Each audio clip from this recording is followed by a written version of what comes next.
Hello, it's Iino. I would like to broadcast Iino Sans Logistics Radio. Today, I would like to talk about the news from the Wall Street Journal, a surge of Omicron variant infections at the North America ports of Los Angeles and Long Beach. Big impact on the ports. This week, it was reported that about 800 dock workers were absent from work at the ports of Los Angeles and Long Beach for corona-related reasons. It is roughly 1 in 10 of the daily workforce. This has had a major impact on the clearing of a backlog of about 100 container ships at the busiest port in the U.S.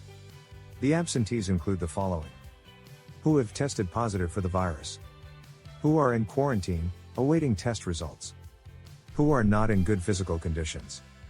According to the association, which secures the labor force of terminal operators on the West Coast, the number of daily workers infected has increased dramatically in the past few weeks, from a few to dozens per day.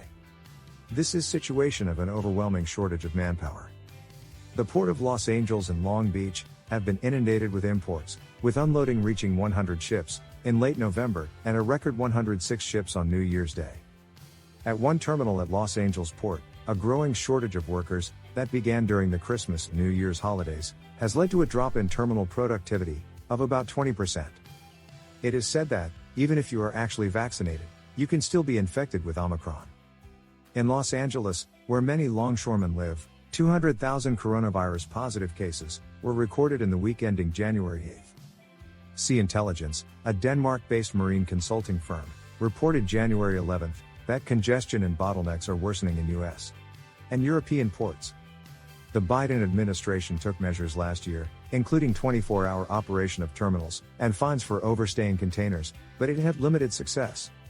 Chief Executive Officer of the Pacific Maritime Association said, terminals might be able to catch up on some of the work backlog if factories in Asia reduce operations during the Lunar New Year, which begins in a few weeks. However, most members of the Pacific Maritime Association, including the world's largest ocean carriers, expect the surge in cargo to continue through the next 6 months, if not through the end of 2022. This is not to say that the Omicron variant is safe because it is less severe. It is reported in the media that Omicron is less severe and can be treated with mild illness, but the doctors say that severe illness means that the patient may not survive. Some people have a mild illness and are asymptomatic, but like the flu, it causes a high fever, so a mild illness does not mean you are safe. In North America, there have been news reports of 1 million people being infected a day. It is not only among dock workers, but it must be also affecting everywhere in the supply chain: driver shortages, warehouse workers, and consignee factories.